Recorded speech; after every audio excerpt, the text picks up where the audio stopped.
Hi guys, it's Will from Triungulo Lab here, together with Olly Vert. Hey guys. He finally came to visit me after many years of friendship, just online. And after many sleepless nights on Skype, through calls, trying to just reach the Frusciante tone, I'd say. We're pretty obsessed, I must be honest. Yeah, we are. And anyway, finally proud of being here together to bring you some content and to bring you some tips about, Frusciante tone, basically. How close can we get with the equipment, which is as close as we can get, basically. We're not trying to emulate John's tone with a Fender amp or a Vox amp or a solid state amp. This is like, can we get John's tone with John's gear?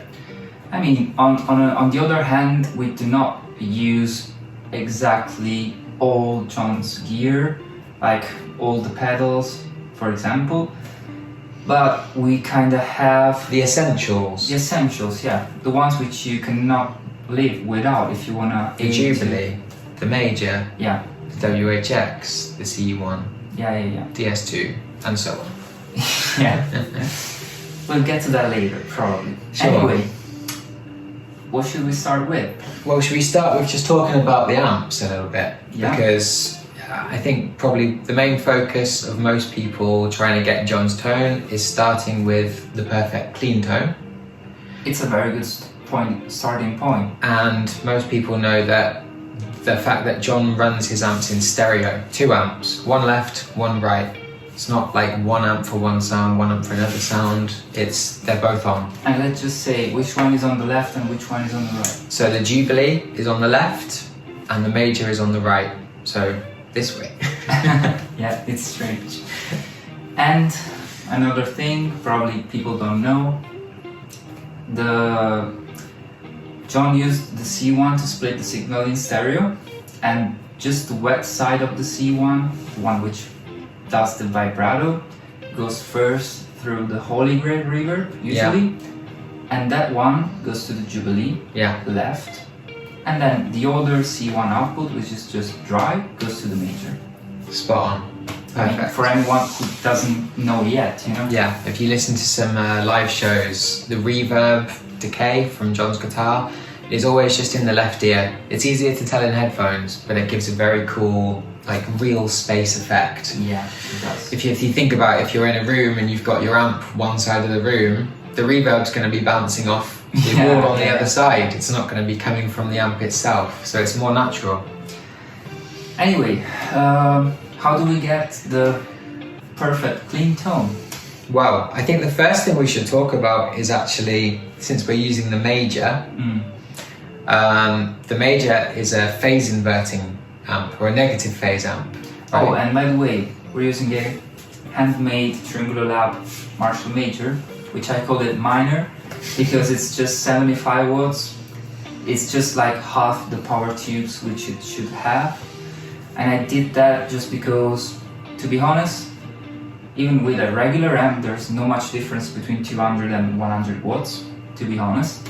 And anyway, the Major's larger headroom doesn't come from the 200 watts, but it comes mainly from either the higher inner voltage, which powers the tubes, and from the ultralinear power transformer, so the one which gives the signal, so just the one which outputs the signal to the cones and to the speakers.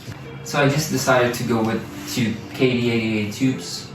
Makes sense. To save some money. And I guess we should also mention that we're not using the cab for this session.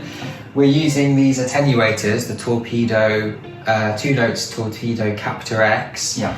And I think since they can only handle 100 watts amps, it wouldn't be even possible to do this with a 200 watt Major. So it's more practical than we even realise, I think. Yeah. There'd be issues with compatibility and stuff. So let's talk about how the amps are working together, but most importantly, how to get the amps to work together. Because the Major is quite quirky in that it inverts the phase. So Yeah, if you're right. using it with most other Marshalls, well, most of the amps are just, I'd say, positive phase, non-inverting phase. Basically, an amp phase is related to the number of gain stages and basically of each tubes. gain stage inverts the phase, right? Yeah. So if there's 2, it has no effect. Yeah. If there's 1, it's inverting the phase. So if it's an even number of stages, it's non-inverting. If it's an uneven number of stages, it's inverting. Then of course there are many Like factors. a Fender Deluxe Reverb inverts on the vibrato channel because it's using an extra preamp tube, which is inverting the phase. I think there's others. Some of the orange amps invert phase. Well, I don't have all this much knowledge, but I mean, by looking at schematics and by just speaking with a tech, I'd say he could suggest you what's going on. Right. But also with your ears, it's easy to tell. Exactly. Yeah. So if you're using 2 amps, let's say in mono, or even if you're just in the room with them, if the amps are out of phase, you're going to get a very strange hollow sound with not much bass. Kind of sounds like the sound isn't even coming from the speaker. It's like coming just from like a portal or something. It's very disorienting. Yeah. And it changes according to which notes and which frequencies you're playing. It's very, very strange. And yeah, okay, some people might think it sounds cool, but in terms of like portraying that tone in a recording, it's not going to work. Yeah. Because when you sum 2 out of phase signals together into mono, they cancel each other out and you're left with almost nothing. Yeah, one signal is up, one goes down, summing them makes 0. Right. So the Jubilee doesn't invert phase, the Major does, and that means that one of the amps, doesn't really matter which one because we just need them to be pushing the speaker cone the same way, Exactly. needs to be flipped. And we know from this photo here, which is from the back of John's amps on a French TV show called Taratata, that John's Major had 4 speaker outputs. 2 of them were just wired backwards and labeled out of phase. Right, so this allowed him to use the amp with the Jubilee. So even if it's labeled out of phase, it's putting it in phase with the Jubilee. Well, I guess it's labeled out of phase because they swapped the hot tip with the ground, you know? Yeah. On a jack, the Must tip be as simple usually. as that. Yeah, on a jack usually the hot is borrowed by the tip of the jack, and if you just swap them, it's gonna be out of phase, I guess. Exactly. Yeah. And yeah, maybe we should show, there's this photo as well from the Reverb listing where John's Major was sold a few years ago, and you can clearly see the labels there, and using this as a guide and seeing which jack is connected, we know he's using this one, this jack. Yeah, and also, I mean, we were quite discussing at first when we saw those pictures, but then after me building the Major, we straight agreed that they were out of phase completely. Yeah, and you don't really need to worry about, oh, I don't have 4 output jacks on my amp. Yeah. You can flip the phase any way you like. So how can we invert phase? There's 2 ways to do it which are going to work perfectly, really, give you the results you want. One, well, I mean, not including the speaker jacks, of course. Yeah. You can simply use your regular speaker output and reverse the 1 jack on the speaker cable, the wires. So yeah, reverse the tip and the sleeve. Exactly, and that's going to invert the phase. You're not going to have any issues with that if you're using just a head and a speaker. Yeah. But I should warn you that I had quite a bad experience doing this with an attenuator, because essentially what you're doing is sending the hot to the ground of the attenuator, which is made of metal, touch the attenuator, I wasn't feeling great for the rest of that day. It's completely safe if you're using a cab. It just means that you shouldn't take the jack out of the cab and grab it with your hand, but who's going to do that? Well, all in all, if you're just using amp and cab straight, it's a good trick to It's do. really good. Otherwise, if you're using any other device, you're probably not going to play through your speaker anyway. So I'd say the Captor, a DI box, I don't know, you're probably gonna end up in a DAW, cabinet emulation. So mainly, for example, I'm using the Captor X to invert phase, but I guess you can do that also in Logic. Yeah, I mean, any phase flip, for example, Logic, which is the one I'm most experienced with, has a gain plugin, which allows you to adjust gain, but it also has a phase flip button. Yeah. So it's just a case of, if you're using 2 amps, which setting sounds the best? Yeah. Yeah, and I guess there is another way, but we're probably going to get to that, Yeah. which is, for example, like some splitter pedals, which are designed to help you use 2 amps, can also have a phase flip. But we found flipping the phase before the input of the amp can really change the tone of your pedals. That's a different story for later, maybe. Different story for later, but something to bear in mind, because it might not give you the results that you want. Oh yeah, right. Yeah. Yeah? It's not gonna work. I mean, this doesn't make life easier in a Frusciante context. In a Frusciante context, it has to be flipped after the amp. Only after the amp. Yeah. Okay, so what's next? Once you've got the amps sounding in phase, Yeah. you need them to sound balanced with each other. Yeah. And how do we do that? We need to start with 1 amp and get the tone that you want to achieve from that. And in this situation, It felt just easier to start with the Major, because the Major is an amp which almost feels like the EQ is not doing anything. I mean, not anything, but not much. it's very subtle compared to the Jubilee, which is very interactive. Yeah. Like there is a huge difference between bass on 0, bass on 10. Yeah. The Major, sometimes I was making like full sweeps of the EQ dials and I was convinced that we weren't even listening to that amp. Yeah.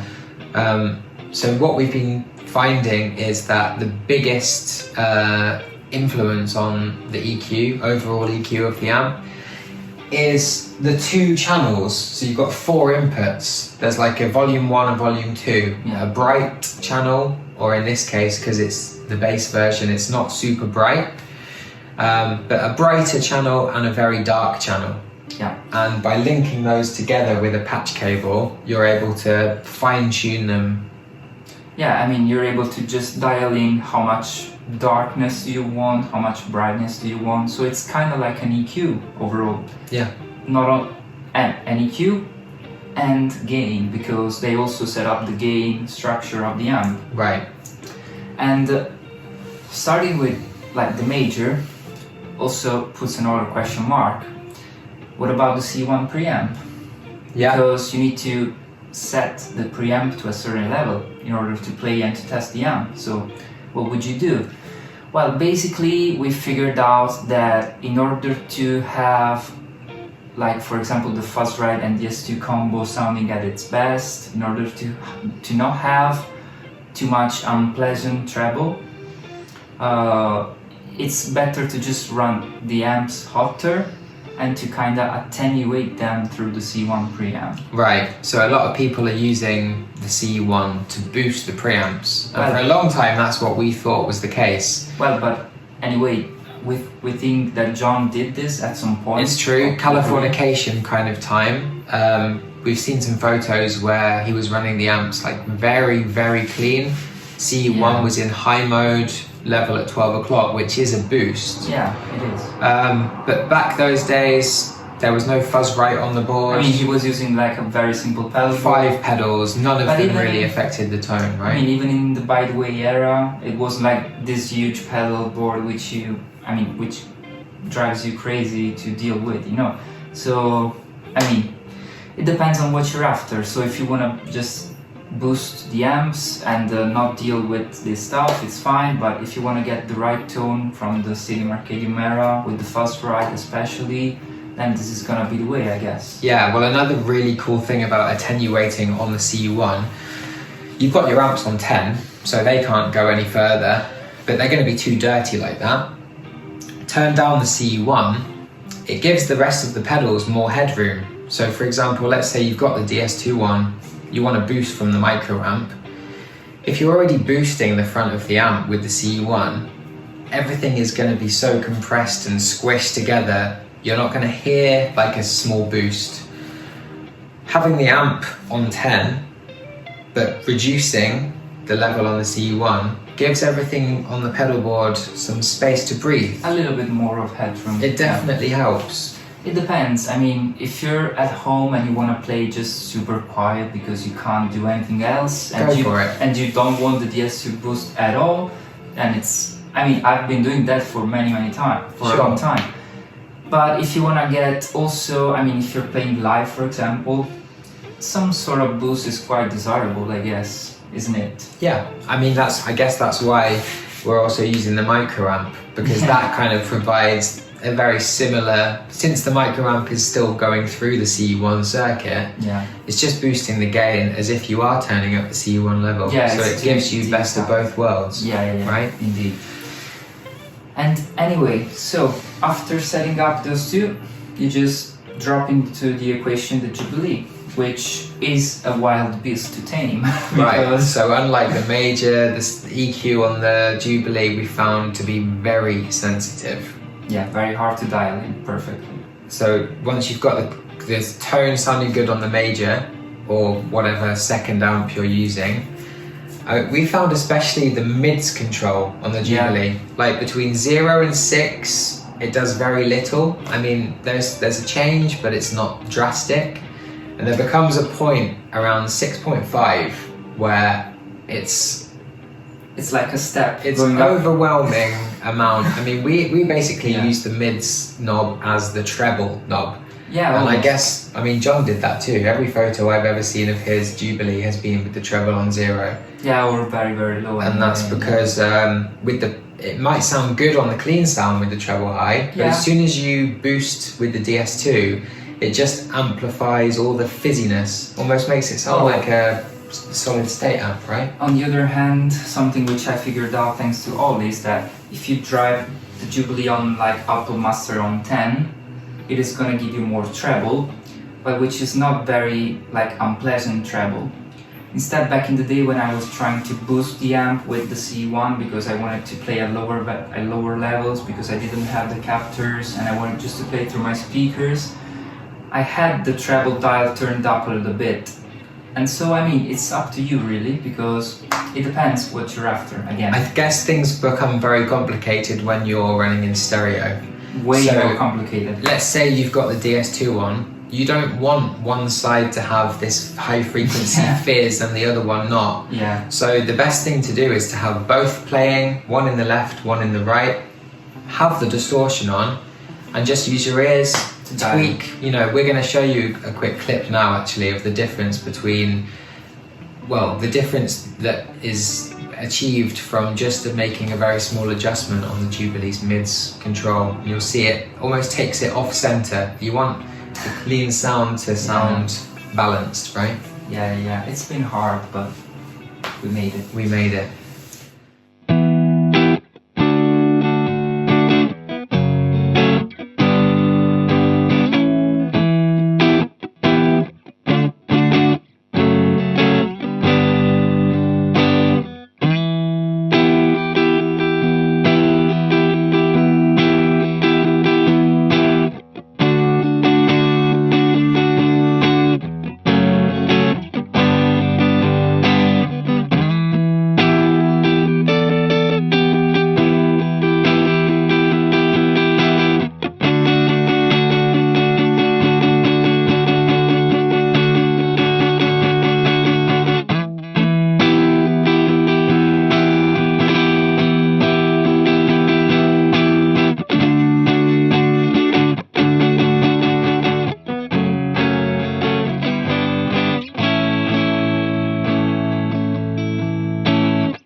Other stuff, I guess we've already talked about the torpedoes, but we're not actually using the cab. We're using the Marshall 1960A cab model, which is the same as what John was using. Which speakers are in there? They are the Celestian GT 12? G75 12T. Yeah, right. Right? Yeah. So 75 watt, and they're just a little bit more mid-scooped than vintage 30s or greenback. You could say mid-scooped, or you could say more bass and treble. And anyway, we're using the usual suspect, the Shure SM57 to mic those cabs. Right. Just a little bit of distance from the cones, a little bit off center. Off center, so it's not again too fizzy. And that's it, pretty much. It does the job. Yeah. And then the only other thing that we've got in the signal chain is we've actually found a photo of the compressor that Dave Ratt, who was the Chili Peppers live sound engineer while John was in the band, what he was using on John's guitars. So I'll put a photo of that here, and it's a BSS DPR 404. It's 4 compressors in one rack unit, and 2 of them were used for Anthony, 2 of them were used for John. I mean, we were able to spot which ones were used just for John's guitars, pretty much, and to see the settings, I'd say. And while we don't have the actual analog unit here, we've actually been able to find a Waves plugin, which is an emulation of this compressor, and it's sounding really good. Yeah, and I think what's making this compressor more unique than some other ones is that you don't have to set manually the attack and release time. Because obviously if you're playing a really fast punchy song and then you're changing to a more slow dynamic song, you don't necessarily want the same compressor settings. And this one has an auto mode, which kind of detects from the dynamics of the input signal when to engage and release the compression. I mean, it depends on the signal which is flowing through. If it's like very hard, sharp, and needs more attack, you know, it just automatically changes the times. And it's sounding great. And I guess also that's one of the choices why Dave Ratt chose that, because then he didn't have to change the settings all the time through all the songs. Right, like say if you're recording an album with an analog compressor, it's not going to be the same settings for every song. Everything's going to have to change. You can't do that kind of thing in the middle of a live show. No. Not with analog equipment. If it was presets, maybe, but... Yeah. So yeah, this compressor is really good, and we hope you enjoy what we're achieving from it.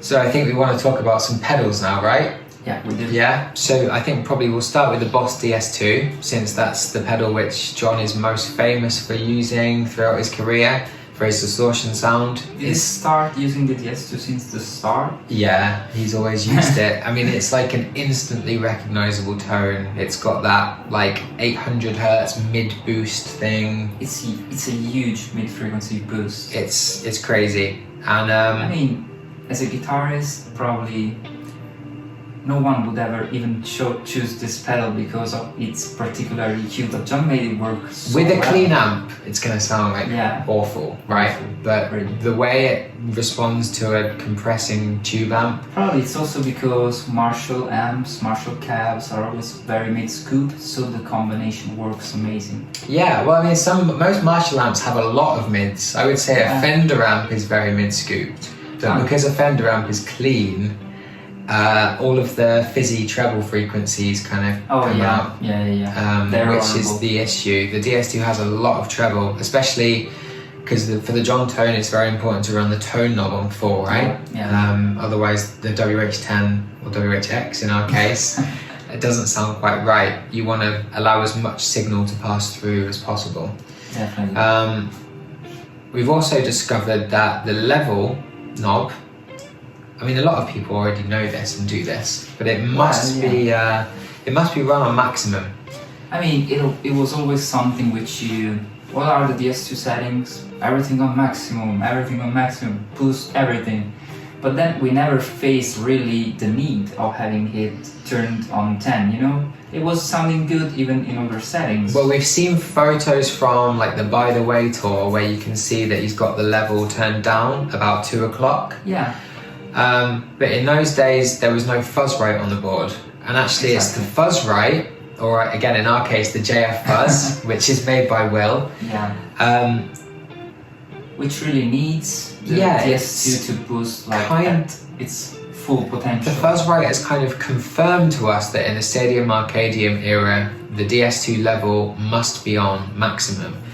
And that's because when you're playing single note lead lines, like quite high up, you want that tone to be as fat and like punchy as possible, so that the notes have as much definition on them. Basically, with the DS2 level knob, the main change at some point of the level knob turn is not just like volume going up, it's just that it increases bass so much. And I guess when you then turn on the Fuzzrite after DS2, then you want to have as much bass as possible running through the Fuzzrite. Right, so I've always been chasing the tone on the La Cigale show. Who hasn't? I mean, for me, it's not even been the intro, I must be honest. Scar Tissue, the second solo. Oh yeah, right. There's even a shot where you can see John's feet, and he turns on the DS2, he turns on the Fuzzrite, and you can hear like a lovely boost from that. And then the wah. Yeah. And the attack on the notes when he's picking them have like a pinched quality to them. Yeah. It's like not messy and undefined. It's like every note has it's like all of the noise and fuzz from the pedal combination just says, oh, I'm just going to back off and let you pick the next note. Yeah, I'd say they're very narrow and pointing towards you. Right, really focused. Yeah, focused, yeah, that's the word. And anyway, then what are maybe the settings of the Fuzzrite along with the DS2? So the Fuzzrite, yeah, I mean, we've pretty much always used the same setting on the Fuzzrite, which is volume on 10, because you want it to provide as much of its input to the output. You don't want to take much away. Also because being a germanium device, then it's quite sensitive to the impedance, and the volume potentiometer placed at the end of the circuit just gives you a change in the impedance. And we also figured out that even like running a longer cable out of the output of the Fuzzrite or many pedals before encountering a buffer which lowers drastically the impedance to virtually zero, makes a difference to the tone. Not only the tone but the volume. For a long time when I was using a true bypass like modded WH10, I think it was probably like back in the day when you sent me the first prototype Fuzzrite or something. I turned it on, the volume was on full, and I just like lost all my volume. And after a few hours of troubleshooting, I worked out if you put a buffered pedal soon after it, that issue's gone. Which in John's case is the wah. The wah, probably. The WH10, and even if that didn't fully restore it, he's got 5 Moog preamps that he's going through. Yeah, but at some point it's also like the combination of the specific pedal. Maybe a very good buffer would sound harsh, instead the WHX10, however you want to call it, being not a very like premium buffer, but being a little bit lower quality gives you that nice tone. Yeah. Who knows, but I guess it's the same logic as some people using a coiled guitar lead to take off some of the super high like ice pick frequencies. But still, it allows you to keep all the volume and the bass. And that's good. Yeah, it's perfect. So I mean, volume on 10 and the depth we keep, I mean, pretty much on 0. I found that between 0 and like 0.5 doesn't really change the tone, but if you care about stuff like noise, like I do, when it's stacked with the DS2, turning the depth up to 0.5 just reduces a little bit some of the noise, I guess because it's phase cancelling some of the frequencies, but it doesn't change the tone at all. Well, technical explanation is that the Fuzzrite uses 2 germanium transistors, and being gain stages is the same as an amp. So the depth knob is just like a blend between the first stage, which is like negative phase, and the second stage, which is like positive, because it's coming from a negative one, doing another negative makes a positive. And so negative and positive mixed together, if you just mix a tiny bit of the other one, since it's the same kind of noise coming from the DS2, it's just gonna cancel. Right. So I'm not saying it acts like a noise gate, but it definitely just helps a little bit if you want to keep the noise as low as you can without affecting the tone. Yeah, it depends on preference, I'd say. But Right. definitely you don't need to run that on 10, that's it. You don't want to do that. Well, maybe you do, but for this kind of stuff, it doesn't work. I mean, it's a Frusciante video, so let's just pretend they don't want to. Exactly.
Well, then probably the only thing remaining to talk about in terms of importance and significance of John's rig. This is actually a very new discovery to us, right? It is. So for a long time, it's like the missing bit which we never. Yeah, and it's been staring us in the face this whole time. You know, all these pictures of the Stadium Arcadium era pedalboard that we've seen. On the top row, about 60% of the way to the left, there is a bright orange pedal containing a valve. Which he probably never even used in his career. Never used, but without realising, he was using it all the time. Exactly. Why is that, Will? It's not a true bypass pedal. Right. It's just a pedal which allows you to just pass the signal through it, just like a CU1, I'd say, so a sort of preamp without boosting any signal, of And course. what's special about it? It is special because it just flips the phase of your entire signal. So they're honest, Gaiatone, when they call it a flip tremolo. Because, we've discovered that when the Gaiatone pedal is bypassed, it's still flipping the phase. Yeah. And this isn't like what we were talking about earlier, flipping the phase of one amp, because this is both amps. And more importantly, it's flipping the phase before the amp's inputs, not after with like the speaker cable or a plug-in. So let's make it clear, first of all. The tremolo which John was using was placed even before the CU1. And so this means that if he was using the C1 to split the signals, actually both of the signals would be phase inverted. Right. So pretty much having this extra, a lot of pedals invert phase, it depends on the pedal. For example, the DS2, when turned on with certain settings, like maximum for example, it's inverting phase. Yeah. But it's all about all the combinations between them which give you the final tone. And having that always on flip in phase means that even if you're playing clean, you're not gonna hear any difference with the clean tone, but you must be aware that your clean tone going to the amps is gonna be flipped phase. Yeah. Like for example, even the C1, if you go on high mode of the C1 flips phase as well because it's an extra gain stage.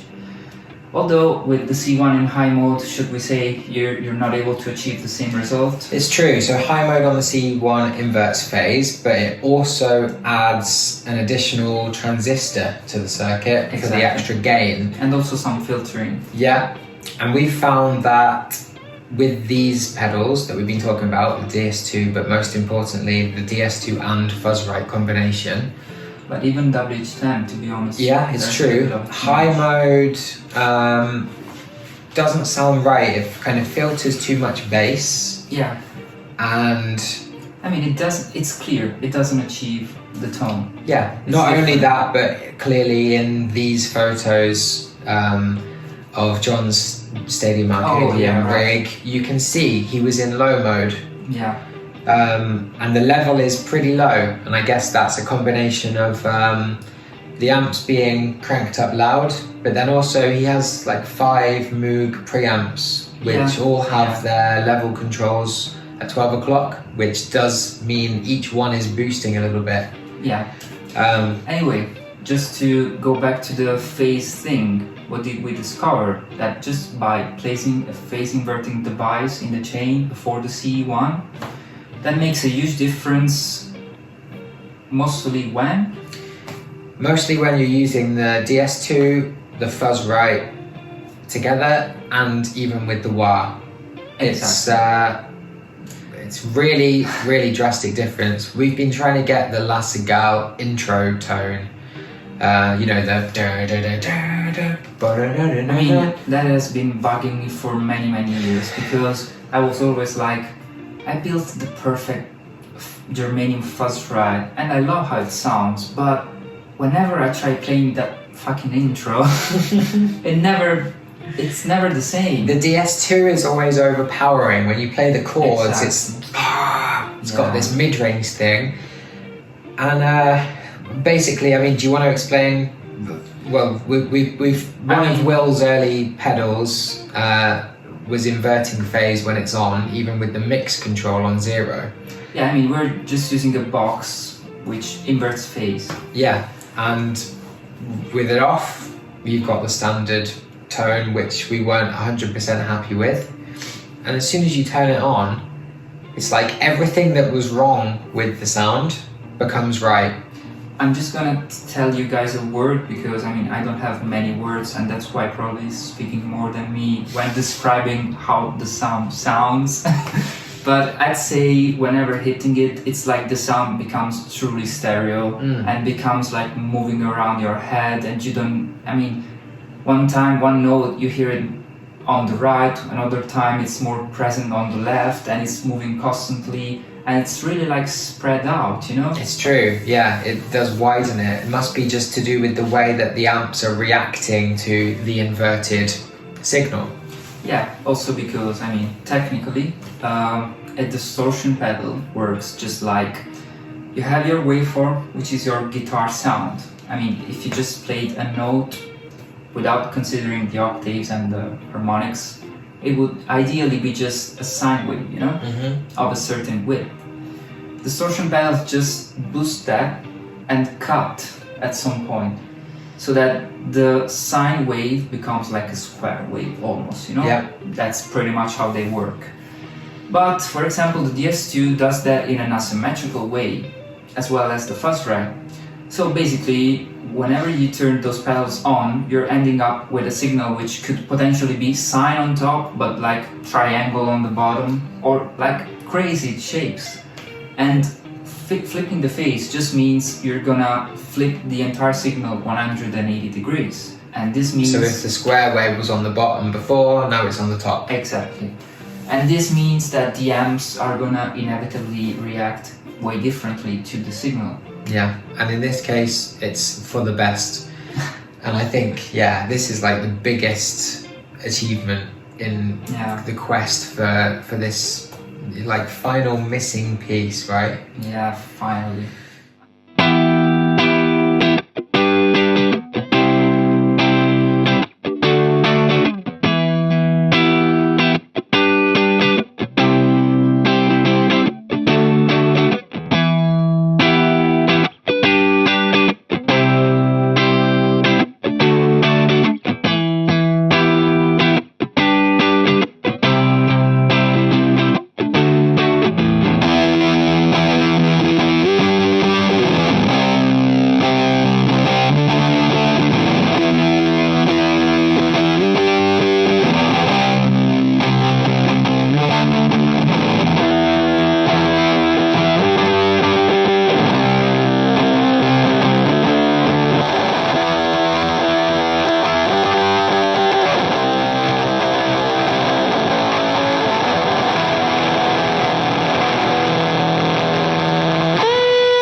the only thing which will make me unhappy will probably be John playing live again, and we need to buy like loads of different stuff and try to make his new tone. Yeah. Who knows? I'm just hoping he doesn't start using a true bypass WH10 and doesn't, and he has to stop using the Fuzz right because it's cutting volume. No. We'll see. Maybe he sees our videos. Maybe. If you're here, hey John, we love you. Hi John.